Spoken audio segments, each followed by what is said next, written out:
আজকের যে বিষয়টি, সেই বিষয়টি অত গুরুগম্ভীর কোনো বিষয় নয়। একেবারেই হালকা পাতলা একটা বিষয়। এই ভিডিওটি যখন আমি করছি, তখন সারা বিশ্ব উত্তাল। সবার মন খারাপ। অনেকের মধ্যে আতঙ্ক, অনেকের মধ্যে জিঘাংসা। ইরান এবং ইসরায়েলের যে যুদ্ধ, সেই যুদ্ধের যে চালচিত্র, সেই চালচিত্র সারা পৃথিবীকে ২ ভাগে বিভক্ত করে ফেলেছে। এক পক্ষ ইসরায়েলকে ভয় পাচ্ছে এবং আশঙ্কা করছে ইরান শেষ হয়ে যাবে। আর আবেগ নির্ভর একটা জাতি, একটা সম্প্রদায়, শান্তিপ্রিয় মানুষ, তারা কায়মনে বাঁকিয়ে যুদ্ধের অবসান চাচ্ছে। আরেকটি গ্রুপ তারা চাচ্ছে ইরান বিজয়ী হোক।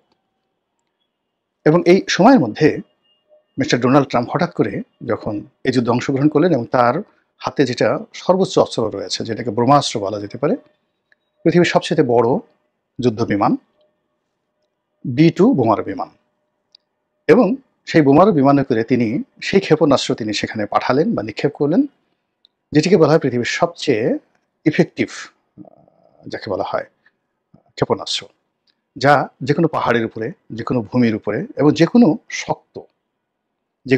শক্ত বিষয়ের উপরে, মানে শক্ত মানে রক যাকে বলা হয়, পাথর, সেই পাথরের উপরেও যদি আপনি সেই ক্ষেপণাস্ত্র নিক্ষেপ করেন, তো সেটা ঘুরে ঘুরে ঘুরে ঘুরে ৩০০ মিটার পর্যন্ত গভীরে ঢুকে যেতে পারে। তো ৩০০ মিটার থেকে যদি মাটি একটু নরম হয়, এটা অনেক সময় ৪০০ মিটার পর্যন্ত তারা চলে যায়, অর্থাৎ প্রায় আধা কিলোমিটার গভীরে সেই ক্ষেপণাস্ত্র ঢুকে ওই আধা কিলোমিটারের গভীরে যদি আপনি কোনো স্থাপনা তৈরি করেন, সেটাকে ধ্বংস করে দিতে পারে। এইভাবেই আমরা শুনে আসছিলাম। তো সেই বোমারু বিমান এবং সেই বোমা, ক্ষেপণাস্ত্রের মাধ্যমে সেই বোমা ইরানের ৩টি জায়গাতে ৩টি পরমাণু কেন্দ্রে নিক্ষেপ করা হয়েছে। ইরান বলছে আমাদের কিছুই হয়নি, আমেরিকা বলছে সব শেষ হয়ে গেছে। তো এগুলো নিয়ে যখন আলাপ আলোচনা হচ্ছে এবং সবার যখন মন খারাপ, তখন আজকের যে বিষয়টি, এই বিষয়টি এর সঙ্গে বেমানান। এই কারণ হলো এটা অনেকটা স্যাটায়ারমূলক এবং এটি পুরনো একটা বিষয় এবং বাংলাদেশের বিষয়। লন্ডন যখন গিয়েছিলেন ডক্টর মোহাম্মদ ইউনূস, তো সেই সময় তিনি বিবিসির সঙ্গে একটা সাক্ষাৎকার দিয়েছিলেন এবং সেই সাক্ষাৎকারে তিনি যেভাবে নাস্তানাবুদ হয়েছেন এবং সেখানে অনেকগুলো বিষয় বিবিসির সাংবাদিক তার মুখ থেকে বের করে নিয়ে এসেছেন, সেই বিষয়গুলো এখন পুরনো হয়ে গেছে এবং অনেকে বিবিসির সঙ্গে তার সেই সাক্ষাৎকার নিয়ে দেশের ভিতরে তেমন কেউ করেনি, তবে দেশের বাইরে অনেক ইউটিউবার, কন্টেন্ট ক্রিয়েটর ভীষণ রকম ডক্টর মোহাম্মদ ইউনূসকে খোঁচা দিয়ে অপমান করে যা মুখে আসে তাই বলেছেন। তো আমি ভাবছিলাম যে এই বিষয়টা নিয়ে একটা ভিডিও করব কি করব না, এটা তো অনেক পুরনো একটা বিষয়, কিন্তু আমার কাছে মনে হলো যে এখানে এমন কিছু ঘটনা ঘটেছে, এমন কিছু কথা ডক্টর মোহাম্মদ ইউনূস বলেছেন, এমন কিছু প্রশ্ন বিবিসি করেছে যেটা আগামী ৫০ বছর পরেও আলোচিত হতে পারে। এর কারণ হলো যে পুরো ডক্টর মোহাম্মদ ইউনূসের যে লন্ডন ভ্রমণটি আমাদের রাজনীতির একটা টার্নিং পয়েন্টে নানা রকম জটিলতা তৈরি করেছে। আমার দৃষ্টিতে এই সময়টিতে ওনার ইংল্যান্ড যাওয়াটাই উচিত হয়নি, দরকার ছিল না।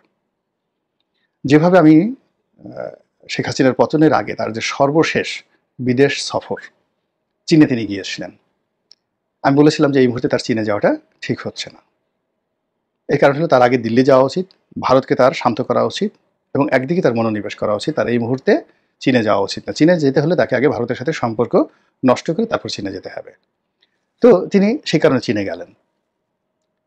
আবার চীনে তিনি অপমানিত হলেন, লাঞ্ছিত হলেন। প্রেসিডেন্টের সঙ্গে তার কোনো রকম ফরমাল বৈঠকই হলো না। তিনি রাস্তায় রাস্তায় একদিন ঘুরে বেড়ালেন, তারপরে বাংলাদেশে আসলেন। আমি বললাম যে তিনি ক্লান্ত, বিধ্বস্ত, অপমানিত, তার সংবাদ সম্মেলন করাটা ঠিক হবে না, করলে তিনি বিপদে পড়বেন। কিন্তু তখন তো তিনি দেবতার স্তরে পৌঁছে গেছেন। আমার মতো একজন সাধারণ মানুষের কথা শোনার তার বা তার যারা লোকজন আছে তাদের তো সময় নেই।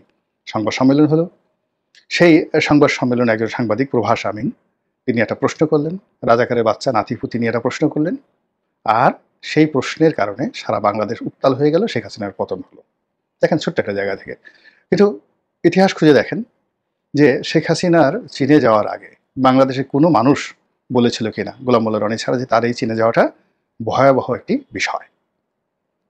তারপরে তিনি ফিরে আসার পরে ইজ দেয়ার এনিবডি, কেউ বলেছিল যে তার যে পরাজয় চীনে ঘটেছে এটাকে ধামাচাপা দেওয়ার জন্য তার কয়েকদিন নীরব থাকা উচিত, সংবাদ সম্মেলন তিনি যে এসে মেলা মিলান অনুগত সাংবাদিকদেরকে নিয়ে, এই মেলা মিলানোটা তার ঠিক হবে না, কিন্তু তিনি সেই কাজটি করেছিলেন। তো একইভাবে সারা বাংলাদেশের মানুষ এখন ডক্টর মোহাম্মদ ইউনূসের লন্ডন সফরে তিনি বিশাল কাজ করেছেন। সেই ব্রিটেনের যে রাজা পুরস্কার দিয়েছেন, এই পুরস্কার অমূল্য, এই পুরস্কার মহামূল্য।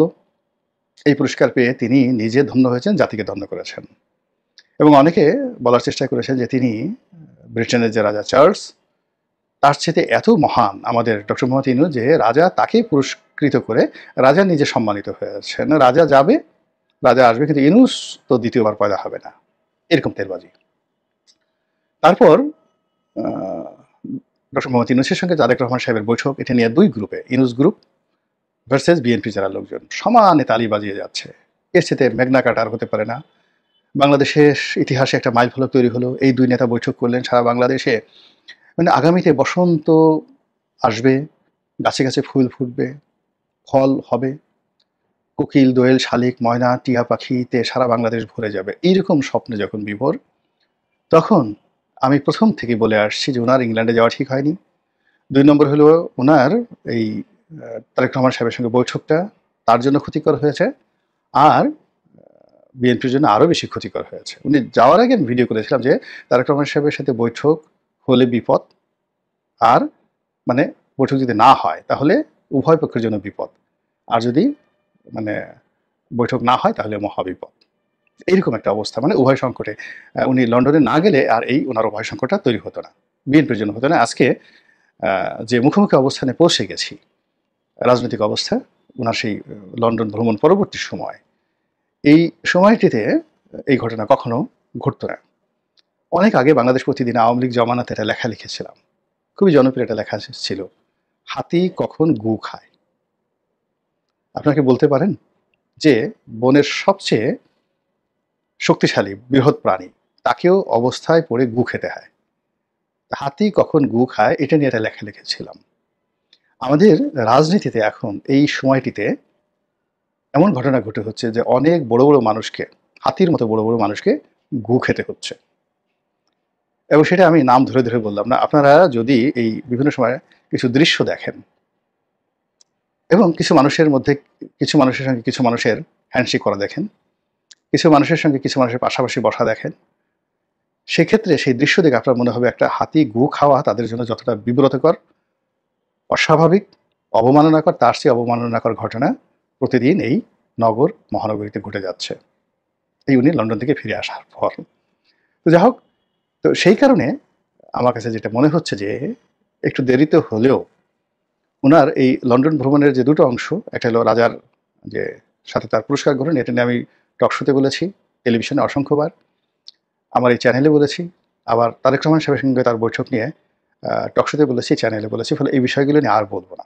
আমি শুধুমাত্র যেটা বলবো সেটা হলো বিশ্বের অন্যতম প্রভাবশালী মিডিয়া, সেই মিডিয়াতে ডক্টর মোহাম্মদ ইউনূসের যে সাক্ষাৎকার বিবিসির সঙ্গে, সেখানে বিবিসির সাংবাদিক তাকে যেভাবে রোস্ট করেছেন, আমরা যেটাকে নাস্তা নাবুদ বলি, ইংরেজিতে রোস্ট বলা হয়, অনেকটা হাসতে হাসতে যদি কাউকে ভাজি করেন, কাউকে পোড়ান, কাউকে আলু ভর্তা করেন, কাউকে ম্যাশ করেন, এটাকে রোস্টেড বলা হয়। হাসতে হাসতে, আপনি বলতেও পারবেন না, মানে আপনাকে ঠাট্টা করতে করতে একটা জায়গাতে বসিয়ে আপনার মুখ দিয়ে এমন সব বিব্রতকর কথা বের করবে বা আপনাকে এমন সব প্রশ্ন করবে যে এই প্রশ্ন আপনি উত্তরও দিতে পারবেন না, আর সেই প্রশ্নে আপনার কাপড় চোপড় কিছু থাকবে না।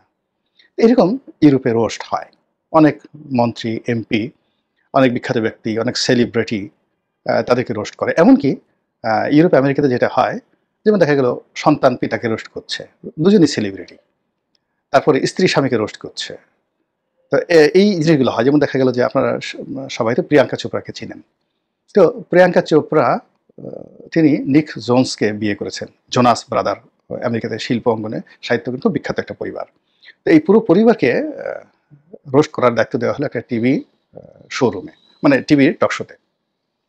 তো প্রিয়াঙ্কা চোপড়া ভারতের মেয়ে, তিনি এই যে আমেরিকার একটা বিখ্যাত পরিবার, এবং তার চেয়ে বয়সে ছোট তার স্বামী, কিন্তু তার ব্যক্তিত্ব, তার যে নেম ফেম, এটা আমেরিকার লোকজনই বুঝতে পারবেন যে এই পরিবারটি সেখানে কতটা প্রভাবশালী।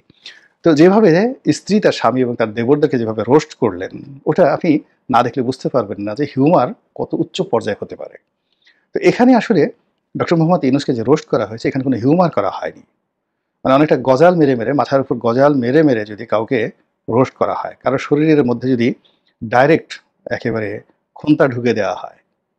আপনাদের গ্রামে খুন্তা চিনেন, কোদাল চিনেন। তো আপনি ধরেন ধারালো তলোয়ার দিয়ে কাউকে খোঁচা দিলেন বা কাউকে আঘাত করলেন, বা খুব তীর দিয়ে, বিষাক্ত তীর দিয়ে দূর থেকে আপনি খুব নিখুঁতভাবে কারো কলিজার উপর আঘাত করলেন। তো সেটা যেমন হয় আপনি টের পাবেন না। বা আপনাকে যদি একেবারে খুব অত্যাধুনিক একটি অস্ত্র দিয়ে গুলি করা হলো, মাথার খুলি বের হয়ে গেছে, কিন্তু আপনি তারপর ২-৩ মিনিট টের পাবেন না যে আপনার মাথা ভিতর দিয়ে একটা গুলি চলে গেছে। কিন্তু আপনাকে যদি একটা কোদাল নিয়ে এসে কেউ একটা কোপ দিতে চায় এবং কোদাল দিয়ে একটা কোপ দেয়, মাথাটা ২ ভাগ হয়ে যায়, ওটা বীভৎস। বা আপনাকে একটা খুন্তা কবর খুঁড়ে, আমরা সেই এখন খুন্তা আছে কিনা জানি না, আমরা সেই ৭০ দশকের ৮০ দশক গ্রামে যারা দেখেছি, খুন্তা এবং কোদাল এটা দুটি খুবই গুরুত্বপূর্ণ। গর্ত খোঁড়ার জন্য খুন্তা ব্যবহার করা হয়। তারপর সেই গর্তকে আরো বড় করার জন্য কোদাল ব্যবহৃত হয়। তো এরকম খুন্তা এবং কোদালের ব্যবহার। এরকম যদি কাউকে খুন্তা দিয়ে, কোদাল দিয়ে রোস্ট করা হয়, আঘাত করা হয়, তখন তার জন্য যে রকম একটা অসহ্য হয়ে যায়, তদ্রূপ ডক্টর মোহাম্মদ ইউনূসের সঙ্গে বিবিসি যে সাক্ষাৎকার, সেই সাক্ষাৎকারটি তার জন্য ওইরকম একটা বিব্রতকর পরিস্থিতি তৈরি করেছিল। যেমন তিনি সেখানে গিয়ে খুব অপমানিত হয়েছিলেন। এর কারণ হলো তিনি ব্রিটিশ প্রধানমন্ত্রীর সাক্ষাৎ পাননি। তার জন্য খুব অস্বস্তিকর ছিল টিউলিপ সিদ্দিকীর একটা চিঠি, এবং তাকে যখন বারবার তিনি যেখানে টিউলিপ সিদ্দিক একটা আসামি মনে করেন, একটা চোর মনে করেন, একটা সুরনি মনে করেন, এবং যাকে তার দুর্নীতি দমন কমিশন দিয়ে তিনি সাজা দিবেন, ধরে নিয়ে আসবেন, টিউলিপ সিদ্দিকে হাউমাউ করে কান্নাকাটি করবে। তো সেখানে ইংল্যান্ডের মাটিতে তিনি সেই টিউলিপ সিদ্দিকির কূটনীতির পাল্লায় পড়বেন, এটা আনএক্সপেক্টেড। ফলে যখন বিবিসির সাংবাদিক তাকে টিউলিপ সিদ্দিকি সম্পর্কে প্রশ্ন করলো একাধিকবার, কেন টিউলিপ সিদ্দিকির সঙ্গে বৈঠকে বসলেন না, কেন টিউলিপ সিদ্দিকির অভিযোগের জবাব দিতে পারছেন না, তার বিরুদ্ধে কিসের ভিত্তিতে দুর্নীতি করা হলো, এই প্রশ্নগুলো BBC world, not BBC Bangla, not BBC India, তো ব্রিটিশ গণমাধ্যম বিবিসির পক্ষ থেকে যখন তাদের দেশের একজন সাবেক মন্ত্রী এবং পার্লামেন্ট মেম্বার সম্পর্কে এইভাবে ডক্টর মোহাম্মদ ইউনূসকে প্রশ্নবারে জর্জরিত করছিল, এর চাইতে রোস্ট আর অপমান হতে পারে না। এই গেল এক। ২ নম্বর হলো যে কেন প্রধানমন্ত্রীর সঙ্গে তার বৈঠক হলো না, প্রশ্ন। কেন আওয়ামী লীগকে নিষিদ্ধ করা হলো। এই সমস্ত প্রশ্নগুলো ইংল্যান্ডের মাটিতে বসে ডক্টর মোহাম্মদ ইউনূসকে করা হবে, এটা ডক্টর মোহাম্মদ ইউনূস কল্পনাও করতে পারেনি। তিনি সবসময় যেভাবে খেলেন, ইকোনমিস্টের সাথে, নিউ ইয়র্ক টাইমসের সাথে, CNN এর সাথে, আল জাজিরার সাথে, অন্যান্য যে সমস্ত বিশ্ব মিডিয়া আছে, বিবিসি সহ অনেকের সাথে তিনি বহুবার কথা বলেছেন, এবং সবসময় তিনি ২ হাতে খেলেছেন, এবং সাংবাদিকদেরকে তার মতো করে তিনি প্রশ্ন করার সুযোগ দিয়েছেন, উত্তর দিয়েছেন, এবং পুরো বিষয়টি তার ফেভারে ছিল। কিন্তু এইবার তাকে রোস্টেড হতে হয়েছে, ভীত সন্ত্রস্ত হতে হয়েছে, বিব্রত হতে হয়েছে, বিমর্ষ হতে হয়েছে, অপমানিত এবং লাঞ্ছিত বোধ করতে হয়েছে। এখন এটার পরিণতি কি? এখানে একটা বিষয় হলো, বিশ্বের যে গণমাধ্যমগুলো, আল জাজিরা, বিবিসি, তারা টার্গেট করে কারো পক্ষে নামে আর কারো বিপক্ষে নামে। যেমন ধরুন আল জাজিরা, তারা দীর্ঘদিন ধরে শেখ হাসিনার বিরুদ্ধে তারা নেমেছিল, এবং শেখ হাসিনাকে ক্ষমতাচ্যুত করার পরেও এখন পর্যন্ত আওয়ামী লীগকে তারা ছাড়েনি। একইভাবে CNN, যদি কারো বিরুদ্ধে লাগে, একেবারে ওই শেষ সময়টা পর্যন্ত সেই মিডিয়াগুলো তাদেরকে আঘাত করতে থাকে। বাংলাদেশে একই অবস্থা। আপনি বাংলাদেশে ধরেন যদি প্রথম আলো, তারপর ডেইলি স্টার, তারা যেদিন থেকে প্রতিষ্ঠা হয়েছে সেই দিন থেকেই তারা ৩টে শ্রেণীকে ধ্বংস করছে। প্রথম শ্রেণী হলো যারা ইসলামাইজেশন, মানে ধর্মকর্ম করে, এদেরকে জঙ্গি বানানো, এদেরকে উগ্র বানানো, এদের একটা এজেন্ডা। ধর্মহীনতা তৈরি করা এদের একটা এজেন্ডা। সেকেন্ড থিং হলো আওয়ামী লীগ, বিএনপি, এরা দুটো রাজনৈতিক দলই দুর্নীতিবাজ। তারেক রহমান হাওয়া ভবন, শেখ হাসিনা টাওয়া ভবন, জয়, তারেক, এই দুটো পরিবার, এদের দ্বারা কিছুই হবে না। এই দলে যারা মন্ত্রী আছে, এমপি আছে, সেটা বাবর হোক, সেটা বিপু হোক, নসরুল হামিদ বিপু, এই দলে রশিদুজ্জামান মিল্লাত, মানে বিএনপির রশিদুজ্জামান মিল্লাত হোক, বা টুকু হোক, কিংবা আওয়ামী লীগের ওবায়দুল কাদের হোক, কোনো ম্যাটার করে না। এখানে নাসিরউদ্দিন পিন্টু যে মারা গেছে, সে পিন্টু হোক কিংবা জয়নাল হাজারি হোক, ডাজ নট ম্যাটার। ডেইলি স্টারের থিওরি হলো এই দুটো রাজনৈতিক দলের সম্ভাবনাময় যত রাজনৈতিক শক্তি আছে তাদেরকে পচিয়ে গলিয়ে আলু ভর্তা করে তাদের কবর রচনা করা, রাজনৈতিক কবর রচনা করা। সেখানে শামীম ওসমান বলেন, অন্যান্য যারা বলেন, ডাজ নট ম্যাটার। তারা সেই যে কাজগুলো তারা শুরু করেছিল 1991 থেকে, সেই 1991 প্রথম আলো তখন 91-তে প্রতিষ্ঠিত হয়নি, ডেইলি স্টার হয়েছে। তো প্রথম আলো তখন ভোরের কাগজ ছিল, তো ভোরের কাগজ দিয়ে তারা যে শুরু করেছে সেটা প্রথম আলো যে তে গিয়ে সেটা রূপান্তরিত, এবং আজ পর্যন্ত আবার এই এখন তারা হাওয়া ভবনকে খুঁজে পেয়েছে, তারা তারেক রহমান সাহেবের গাড়িকে খুঁজে পেয়েছে যে ইংল্যান্ডে এত মানে এই গত 10 মাসের মধ্যে দুটো, একটা রেঞ্জ রোভার আর একটা হলো ল্যান্ড রোভার, এত দামি গাড়ি তারা পেল কোথায়, এবং তাদের বিভিন্ন যে সোর্স আছে সেই সোর্সের মুখ দিয়ে তারা এই কথাগুলো বলাচ্ছে, তারা সরাসরি বলছে না, তাদের অনেক এজেন্ট আছে তাদেরকে দিয়ে বলাচ্ছে। তো বলি এখন পরে যখন তারা ধরবে তখন দেখবেন তারেক রহমান সাহেবের আর ইমেজ থাকবে না। তারা রশিদুজ্জামান মিল্লাতকে ধরেছে যে এই লোক সিঙ্গাপুরে গিয়ে আবার এই জমানাতে তারা এই কাদের সাথে বসছে, এরকম মানে বিএনপিকে এই জমানাতে এসে যা যা পচানোর দরকার পুরো কাজটা বাংলাদেশের যারা সাংবাদিক মহল তারা কিন্তু শুরু করে দিয়েছে এদের নেতৃত্বে। তদ্রুপ বিবিসিরও একই অবস্থা। বিবিসি যদি কারো পক্ষে নামে শেষ পর্যন্ত তার পক্ষে থাকে, যেমন বাংলাদেশের যে বিবিসি বাংলা আছে আর ভারতের যে বিবিসি ইন্ডিয়া রয়েছে, এরা নরেন্দ্র মোদীর লোক আর বাংলাদেশে শেখ হাসিনার লোক। আপনি মরে গেলেও আপনি এই দুটো প্রতিষ্ঠানকে এর বাইরে নিতে পারবেন না, বিজেপি এবং আওয়ামী লীগের বাইরে নিতে পারবেন না। তো সেই আছর কি বিবিসি লন্ডনে পড়লো, বিবিসি যেটা গ্লোবাল সার্ভিস তাতে পড়লো, আমি বলতে পারি না। কিন্তু বাস্তবতা হলো যে এই যে ডক্টর মোহাম্মদ ইউনূসের বিরুদ্ধে বিবিসি যে নামলো, বিবিসি লন্ডন, সেটা কিন্তু বিবিসি ভারত এবং বাংলাদেশ বিবিসি বাংলা তারা ওন করবে। এবং এখানে বিবিসি বাংলায় চাকরি করতো আকবরকে সেখানে লন্ডনে খুব বড় দায়িত্ব দেওয়া হয়েছে সিনিয়র সচিবের মর্যাদায় দেওয়ার জন্য, কিন্তু এটা বিবিসিতে সে কিছুই করতে পারবে না। সে বরং এই যে বিবিসির লোকরা হয়তো দাওয়াত করে এনে আকবর যে কাজটা করেছে তাকে ইন্টারভিউ করার চেষ্টা করেছে, এটা আরও তাকে ডুবিয়ে দিয়েছে। এবং এই যে বিবিসি তার বিরুদ্ধে লাগলো, তার সরকারের বিরুদ্ধে লাগলো, এটা চলতে থাকবে।